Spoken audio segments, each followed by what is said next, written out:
Hello.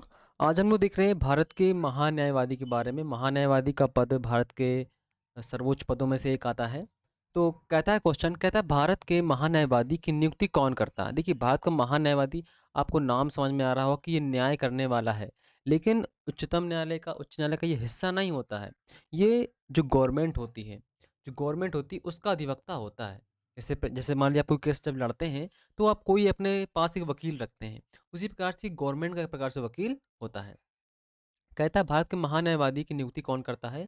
तो भारत का राष्ट्रपति ही भारत के महान्यायवादी को नियुक्त करता है। भारत के महान्यायवादी की नियुक्ति का उपबंध कुछ अनुच्छेद में है। तो यह अनुच्छेद 76 में मिलता है। राष्ट्रपति भारत के महान्यायवादी की नियुक्ति किसके परामर्श से करता है। देखिए, राष्ट्रपति भारत के महान्यायवादी की नियुक्ति तो करता है, लेकिन किसके परामर्श से? संघ मंत्रिमंडल के परामर्श से करता है, यानी कि पीएम की पूर्णता मंजूरी होती है। भाई, आपको जैसा वकील अच्छा लगेगा आप वैसा वकील रखोगे, ठीक है।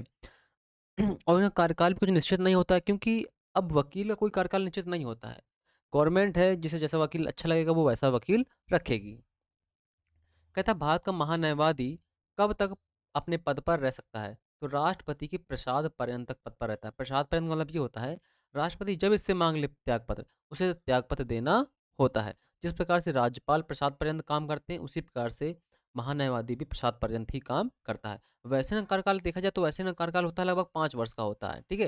लेकिन ये 5 वर्ष तक कभी कभी रहते हैं, कभी कभी इनके आगे ही बढ़ जाता है। 5 वर्ष से फिर पुनः नियुक्त कर दिए जाते हैं, है ना। तो कोई फिक्स नहीं है, लेकिन ये ध्यान रखिए कि प्रसाद पर्यंत काम करता है। क्योंकि जो चुनाव होते हैं, जो लोकसभा के चुनाव होते हैं, वो भी 5 वर्ष तक ही रहते हैं। आगे कहता है भारत का महान्यायवादी होने के लिए योग्यताएं क्या होनी चाहिए। तो वही योग्यताएं चाहिए जो उच्चतम न्यायालय के न्यायाधीश होने की योग्यताएं होनी चाहिए। अब केंद्र में होता है महान्यायवादी, राज्य में अगर पूछे आपसे तो राज्य में होता है महाधिवक्ता। क्या होता है? महाधिवक्ता होता है।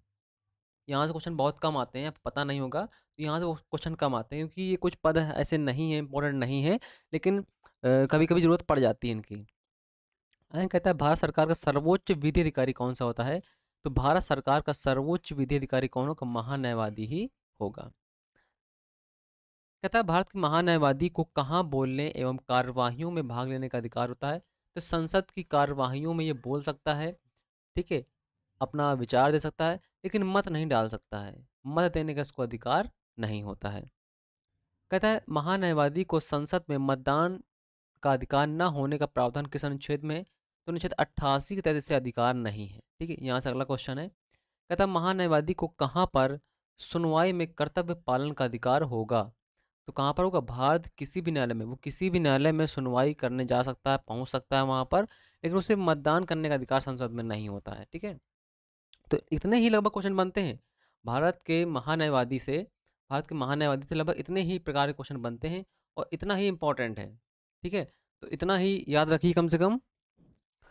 और आप लोगों से एक रिक्वेस्ट है कि अगर आप हो सके तो आप कम से कम एक पेड़ जरूर लगाइए। और मिशन ग्रीन इंडिया के तहत प्रोजेक्ट को सफल बनाने के लिए आप लोगों का साथ जरूरी होगा।